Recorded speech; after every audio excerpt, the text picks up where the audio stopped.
ओम श्री गणेशाय नमः। ओम नमो भगवते वासुदेवाय। श्रीमद् भागवत में द्वादश स्कंद 8वां अध्याय प्रारंभ करते हैं। मार्कंडेय जी की तपस्या और वर प्राप्ति। शौनक जी ने कहा, साधु शिरोमणि सूत जी, आप आयुष्मान हो। सचमुच आप वक्ताओं के सिरमौर हैं। जो लोग संसार के अपार अंधकार में भूल भटक रहे हैं, उन्हें आप वहां से निकालकर प्रकाश स्वरूप परमात्मा का साक्षात्कार करा देते हैं। आप कृपा करके हमारे एक प्रश्न का उत्तर दीजिए। लोग कहते हैं कि मृकंड ऋषि के पुत्र मार्कंडेय ऋषि चिरायु हैं और जिस समय प्रलय ने सारे जगत को निगल लिया था उस समय भी वे बचे रहे। परंतु सूत जी, वे तो इसी कल्प में हमारे ही वंश में उत्पन्न हुए एक श्रेष्ठ भृंगु वंशी हैं, और जहाँ तक हमें मालूम है इस कल्प में अब तक प्राणियों का कोई प्रलय नहीं हुआ है। ऐसी स्थिति में यह बात कैसे सत्य हो सकती है कि जिस समय सारी पृथ्वी प्रलयकालीन समुद्र में डूब गई थी, उस समय मार्कंडेय जी उसमें डूब उतर रहे थे और उन्होंने अक्षयवट के पत्ते के दोने में अत्यंत अद्भुत और सोए हुए बाल मुकुंद का दर्शन किया। सूत जी, हमारे मन में बड़ा संदेह है और इस बात को जानने की बड़ी उत्कंठा है। आप बड़े योगी हैं, पौराणिकों में सम्मानित हैं। आप कृपा करके हमारा यह संदेह मिटा दीजिए। सूत जी ने कहा, शौनक जी, आपने बड़ा सुंदर प्रश्न किया। इससे लोगों का भ्रम मिट जाएगा, और सबसे बड़ी बात तो यह है कि इस कथा में भगवान नारायण की महिमा है। जो इसका गान करता है उसके सारे कलिमल नष्ट हो जाते हैं। शौनक जी, मृकंड ऋषि ने अपने पुत्र मार्कंडेय के सभी संस्कार समय समय पर किए।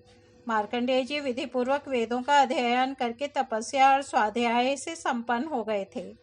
उन्होंने आजीवन ब्रह्मचर्य का व्रत ले रखा था, शांत भाव से रहते थे, सिर पर जटाएं बढ़ा रखी थीं, वृक्षों की छाल का ही वस्त्र पहनते थे। वे अपने हाथों में कमंडलों और दंड धारण करते, शरीर पर यज्ञोपवीत और मेखला शोभायमान रहती। काले मृग का चर्म, रुद्राक्ष माला और कुश, यही उनकी पूंजी थी।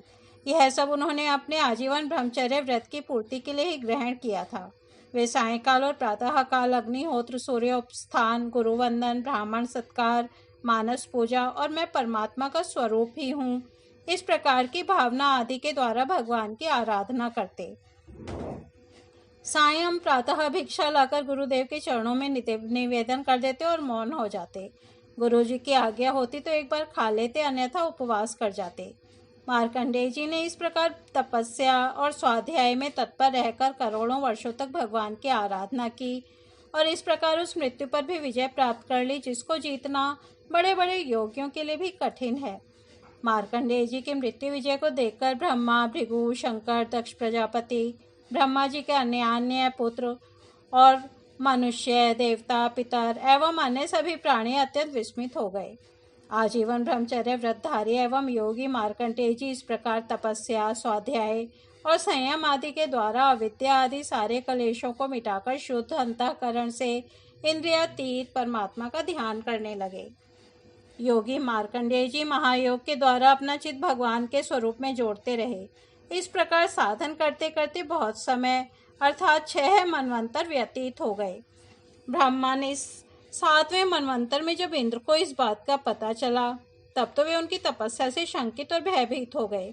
इसलिए उन्होंने उनकी तपस्या में विघ्न डालना आरंभ कर दिया। शौनक जी, इंद्र ने मार्कंडेय जी की तपस्या में विघ्न डालने के लिए उनके आश्रम पर गंधर्व, अप्सराएं, काम, वसंत, मलयानिल, लोभ और मद को भेजा। भगवान वे सब उनकी आज्ञा के अनुसार उनके आश्रम पर गए। मार्कंडेय जी का आश्रम हिमालय के उत्तर की ओर है। वहाँ पुष्पभद्रा नाम की नदी बहती है और उसके पास ही चित्रा नाम की एक शिला है। शौनक जी, मार्कंडेय जी का आश्रम बड़ा पवित्र है। चारों ओर हरे भरे पवित्र वृक्षों की पंक्तियां हैं, उन पर लताएं लहलहाती रहती हैं। वृक्षों के झुरमुट में स्थान स्थान पर पुण्यात्मा ऋषिगण निवास करते हैं और बड़े ही पवित्र एवं निर्मल जल से भरे जलाशय सब ऋतुओं में एक से ही रहते हैं। कहीं मतवाले भौरे अपनी संगीतमयी गुंजार से लोगों का मन आकर्षित करते रहते हैं, तो कहीं मतवाले कोकिल पंचम स्वर में कुहू कुहू कूकते रहते हैं। कहीं मतवाले मोर अपने पंख फैलाकर कलापूर्ण नृत्य करते रहते हैं, तो कहीं अन्य मतवाले पक्षियों का झुंड खेलता रहता है। मार्कंडेय मुनि ने ऐसे पवित्र आश्रम में इंद्र के भेजे हुए वायु ने प्रवेश किया। वहां उसने पहले शीतल झरनों की नन्ही नन्ही फुहैयां संग्रह की। इसके बाद सुगंधित पुष्पों का आलिंगन किया और फिर काम भाव को उत्तेजित करते हुए धीरे धीरे बहने लगा। कामदेव के प्यारे सखा वसंत ने भी अपनी माया फैलाई। संध्या का समय था। चंद्रमा उदित हो अपनी मनोहर किरणों का विस्तार कर रहे थे। सहस्त्र सहस्त्र डालियों वाले वृक्ष लताओं का आलिंगन पाकर धरती पर झुके हुए थे। नई नई कोपलों, फलों और फूलों के गुच्छे अलग ही शोभायमान हो रहे थे। वसंत का साम्राज्य देखकर कामदेव ने भी वहां प्रवेश किया। उसके साथ गाने बजाने वाले गंधर्व झुंड के झुंड चल रहे थे। उसके चारों ओर बहुत सी स्वर्गीय अप्सराएं चल रही थीं और अकेला काम ही सबका नायक था। उसके हाथ में पुष्पों का धनुष और उस पर सम्मोहन आदि बाण चढ़े हुए थे। उस समय मार्कंडेय मुनि अग्निहोत्र करके भगवान की उपासना कर रहे थे। उनके नेत्र बंद थे। वे इतने तेजस्वी थे मानो स्वयं अग्निदेव ही मूर्तिमान होकर बैठे हों। उनको देखने से ही मालूम हो जाता था कि इनको पराजित कर सकना बहुत ही कठिन है। इंद्र के आज्ञाकारी सेवकों ने मार्कंडेय मुनि को इसी अवस्था में देखा। सब अप्सराएं उनके सामने नाचने लगीं। कुछ गंधर्व मधुर गान करने लगे तो कुछ मृदंग, वीणा, ढोल आदि बाजे बड़े मनोहर स्वर में बजाने लगे। शौनक जी, अब कामदेव ने अपने पुष्प निर्मित धनुष पर पंचमुख बाण चढ़ाया। उसके बाण के 5 मुख हैं: शोषण, दीपन, सम्मोहन, तापन और उन्मादन। जिस समय वह निशाना लगाने की ताक में था, उस समय इंद्र के सेवक वसंत और लोभ मार्कंडेय मुनि का मन विचलित करने के लिए प्रयत्नशील थे। उनके सामने ही पुंजिक स्थली नाम की सुंदरी अप्सरा गेंद खेल रही थी। स्तनों के भार से बार बार उसकी कमर लचक जाया करती थी। साथ ही उसकी चोटियों में गुथे हुए सुंदर सुंदर पुष्प और मालाएं बिखरकर धरती पर गिरती जा रही थीं। कभी कभी वह तिरछी चितवन से इधर उधर देख लिया करती थी। उसके नेत्र कभी गेंद के साथ आकाश की ओर जाते, कभी धरती की ओर और कभी हथेलियों की ओर। वह बड़े हाव भाव के साथ गेंद की ओर दौड़ती थी। उसी समय उसकी करधनी टूट गई और वायु ने उसकी झीनी सी साड़ी को शरीर से अलग कर दिया। कामदेव ने अपना उपयुक्त अवसर देखकर और यह समझकर कि अब मार्कंडेय मुनि को मैंने जीत लिया, उनके ऊपर अपना बाण छोड़ा, परंतु उसकी एक न चली। मार्कंडेय मुनि पर उसका सारा उद्योग निष्फल हो गया।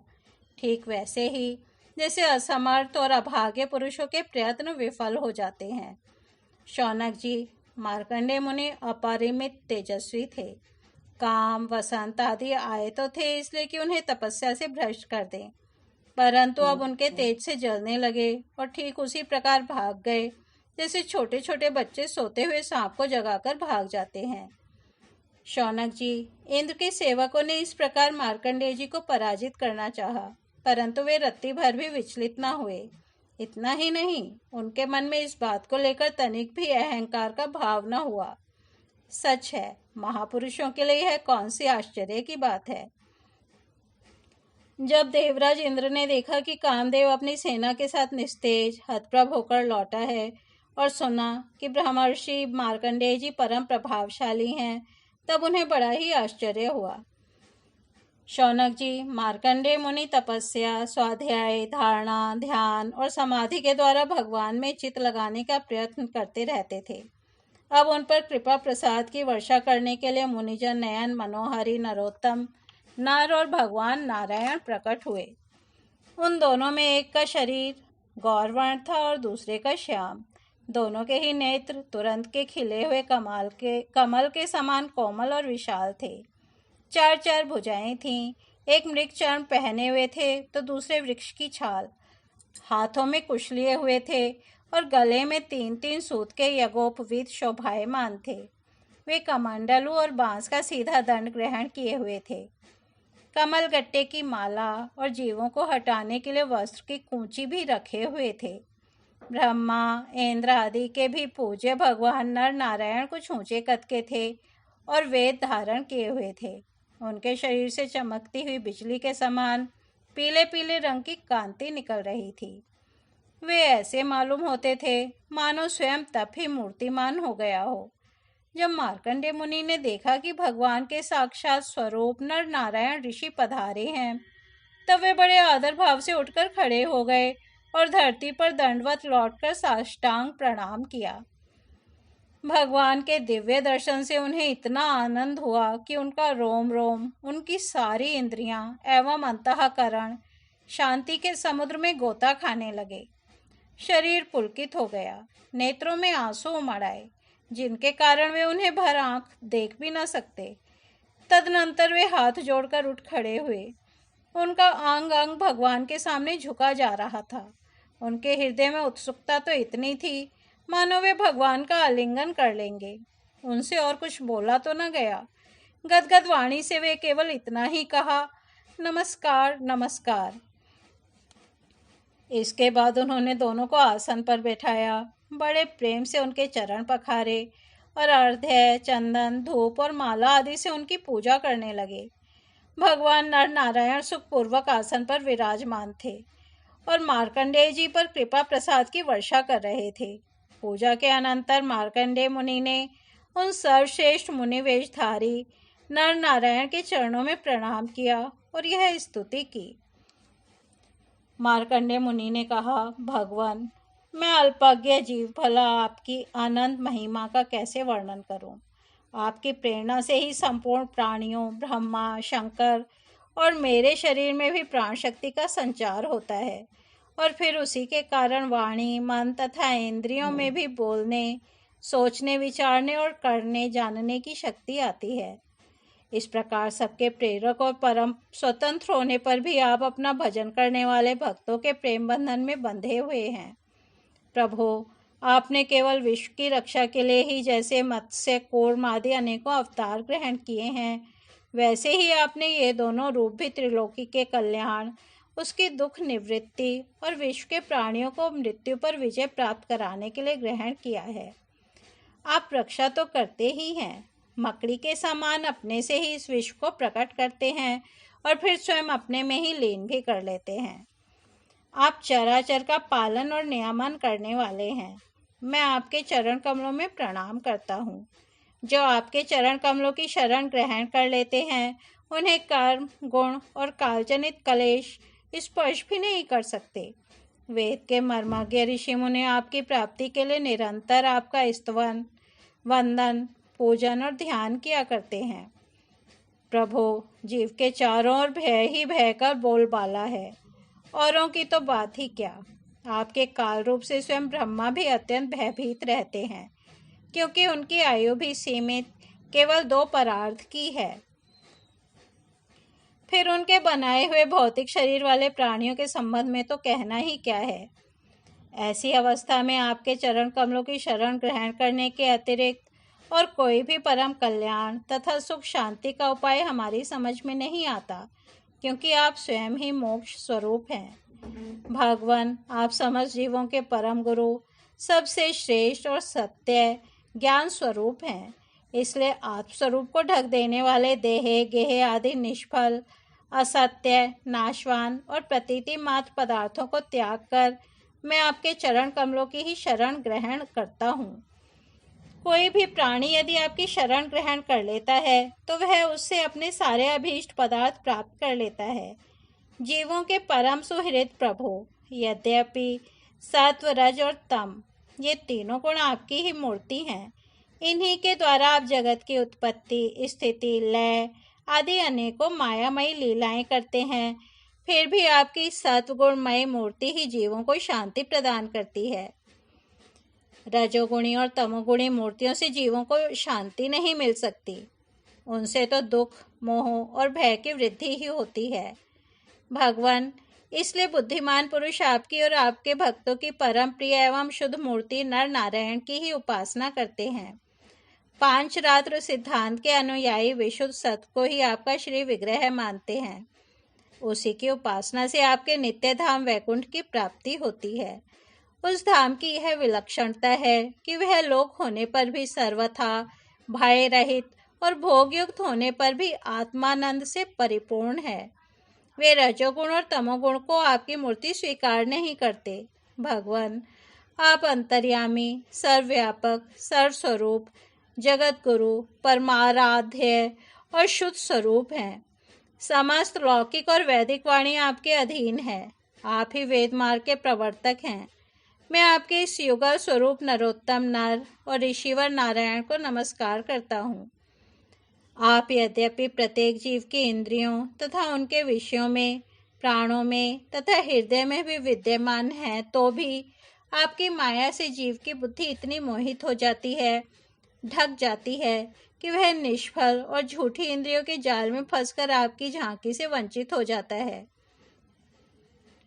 किंतु सारे जगत के गुरु तो आप ही हैं, इसलिए पहले अज्ञानी होने पर भी जब आपकी कृपा से उसे आपके ज्ञान भंडार वेदों की प्राप्ति होती है, तब वह आपके साक्षात दर्शन कर लेता है। प्रभो, वेद में आपका साक्षात्कार कराने वाला वह पूर्ण ज्ञान रूप से विद्यमान है, जो आपके स्वरूप का रहस्य प्रकट करता है। ब्रह्मा आदि बड़े बड़े प्रतिभाशाली मनीषी उसे प्राप्त करने का यत्न करते रहने पर भी मोह में पड़ जाते हैं। आप भी ऐसे लीला विहारी हैं कि विभिन्न मतवाले आपके संबंध में जैसा सोचते विचारते हैं, वैसा ही शील स्वभाव और रूप ग्रहण करके आप उनके सामने प्रकट हो जाते हैं। वास्तव में आप देह आदि समस्त उपाधियों में छिपे हुए विशुद्ध विज्ञान घन ही हैं। हे पुरुषोत्तम, मैं आपकी वंदना करता हूँ। इस तरह से श्रीमद् भागवत में 12 स्कंद 8वां अध्याय समाप्त होता है। कल हम 9वां अध्याय मार्कंडेय जी की माया दर्शन सुनेंगे। तब तक हम यहीं विराम देते हैं। हरि ओम तत्सत।